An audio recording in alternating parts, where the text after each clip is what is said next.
आज के इस क्लास 10th फिजिक्स के इस वीडियो में हम लोग प्रकाश के अपवर्तन के बारे में जानेंगे। इसके बाद लेंस के बारे में जानेंगे, क्योंकि मैंने पिछले वीडियो में आप लोगों को बताया था और लेंस के लिए पीडीएफ भी भेजा था। तो सबसे पहले हम प्रकाश के अपवर्तन के बारे में जान लेते हैं, फिर लेंस के बारे में जानेंगे। आइए देखते हैं। अपवर्तन, तो मान लीजिए हमने दो माध्यम दिखा दिया। मान लीजिए पहला जो हमने ऊपर दिखा दिया ये वायु हो गया और यहाँ हमने दिखा दिया कांच। ये दो माध्यम दिखा दिया हमने। तो प्रकाश का अपवर्तन होता है क्या? जब प्रकाश किरण एक माध्यम से दूसरे माध्यम में जाती है तो अपने मार्ग से विचलित हो जाती है। इसी घटना को प्रकाश का अपवर्तन कहते हैं। मान लीजिए ये हमने अभिलंब खींच दिया और मान लीजिए वायु से प्रकाश किरण ये जा रही है और ये जहां पर दूसरे माध्यम से टकराती है, यानी कि दूसरे माध्यम पर गिरती है, तो ये बिंदु जो है ये आपतन बिंदु कहलाता है। तो यहाँ से अगर मान लीजिए वायु में ये कांच है तो ये अविलंब की ओर झुक जाती है, यानी कि अपने मार्ग से विचलित हो जाती है। भाई इसको ऐसे निकालना चाहिए, ऐसे निकलती, लेकिन ये अविलंब की ओर, जो आपने अविलंब डाला है उसकी ओर झुक गई है। तो इसमें जो है ये कोण जो है, अब ये मान लीजिए ये बिंदु हमने ए दिखा दिया, ये बिंदु ए दिखा दिया हमने, और ये किरण जो है मान लीजिए हमने इसको दिखा दिया P और इधर हमने दिखा दिया मान लीजिए इस बिंदु को P। तो ये अभिलंब है, अभिलंब और जो ये आपतित किरण हो गई, यानी कि पहले माध्यम से होकर जो किरण जाती है वो आपतित किरण कहलाती है, और ये किरण अपवर्तित AB अपवर्तित किरण हो जाएगी। अगर PA दिखा देते हैं तो ये आपतित किरण हो गई। अभिलंब, ये अभिलंब है और आपतित किरण के बीच का कोण, ये कौन सा कोण कहलाएगा? ये आपतन कोण कहलाएगा। इस कोण को हम कहेंगे आपतन कोण। और ये कोण जो है अभिलंब और जो अपवर्तित किरण है इसके बीच का कोण अपवर्तन कोण कहलाएगा।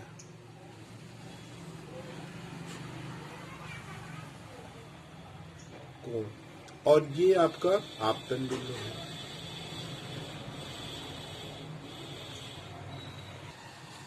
अपवर्तन से संबंधित परिभाषाएं देखते हैं, जैसे आपतित किरण। अब आपतित किरण क्या कहेंगे आप? कि प्रथम माध्यम से चलने वाली प्रकाश की किरण, अब यहाँ पर PA आपने दिखा है, ये आपतित किरण हो गई। और जो द्वितीय माध्यम ये कांच है, प्रथम माध्यम यहाँ वायु दिखाया है, तो जो AB होगी ये आपकी कौन सी किरण हो जाएगी? अपवर्तित किरण हो जाएगी। अगला पॉइंट आपतन बिंदु देखते हैं कि आपतित किरण, इसको हम जो है ये जो दिख रहा है इसको पृथककारी पृष्ठ भी कह सकते हैं। तो आपतित किरण पृथककारी पृष्ठ के जिस बिंदु पर गिरती है उस बिंदु को आपतन बिंदु कहते हैं। हम ऐसे भी कह सकते हैं कि जो आपतित किरण है वो दूसरे माध्यम के जिस बिंदु पर गिरती है, जहां जिस बिंदु पर आपतित होती है वो आपतन बिंदु कहलाता है। अब इसके बाद देखते हैं अपवर्तन कोण क्या है। तो अपवर्तन कोण क्या है? अपवर्तित किरण और अभिलंब के बीच का जो कोण होता है वो अपवर्तन कोण कहलाता है। आपतन कोण क्या है?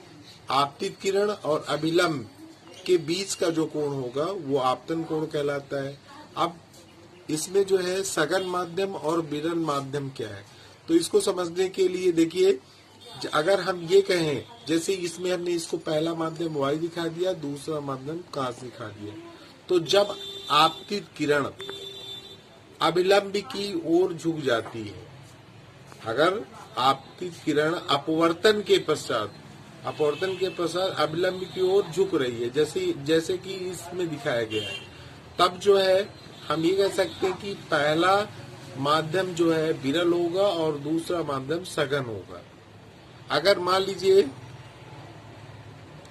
हम इस तरह दिखा दें, मान लीजिए ये है और ये जो है अभिलंब से दूर जा रही है, ये मान लीजिए आपतन बिंदु हो गया, यहाँ हमने दिखा दिया O दिखा दिया और यहाँ पर हमने B दिखा दिया।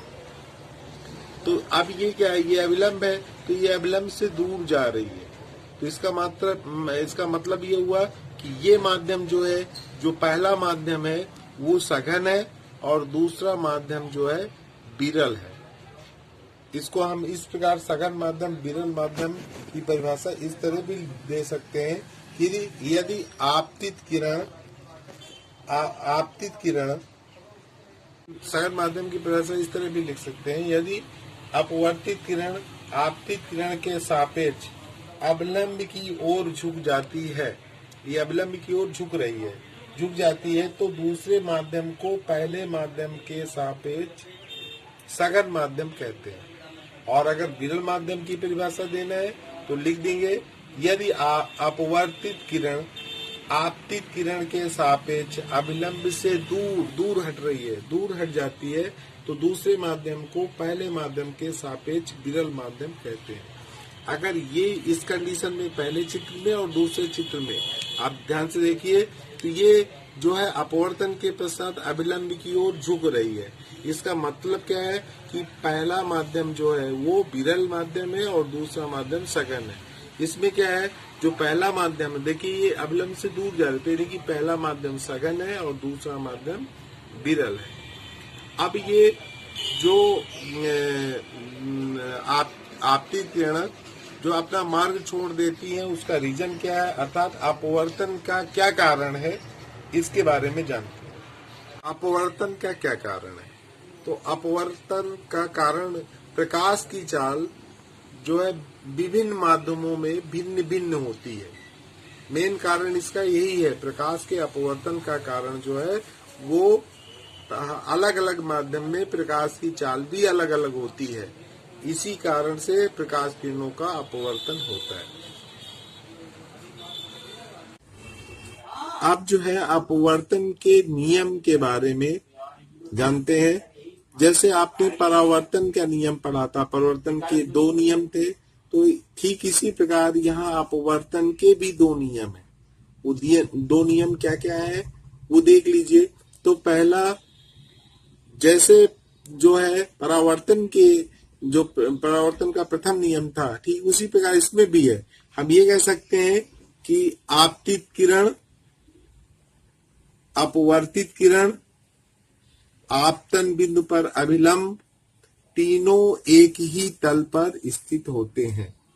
पहला नियम इसका क्या हो गया, आपतित किरण, अपवर्तित किरण तथा आपतन बिंदु पर अभिलंब तीनों ही एक ही तल पर स्थित होते हैं। तो पहला नियम है आपतित किरण, अपवर्तित किरण तथा आपतन बिंदु पर अभिलंब तीनों एक ही तल पर होते हैं। दूसरा नियम क्या है?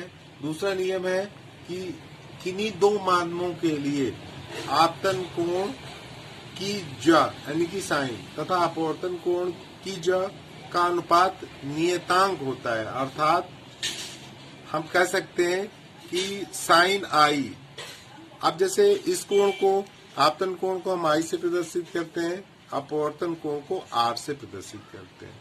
तो यहाँ पर हो जाएगा जो दूसरा नियम है, sine i upon sine r equal to नियतांक। इसे स्नेल का नियम भी कहते हैं।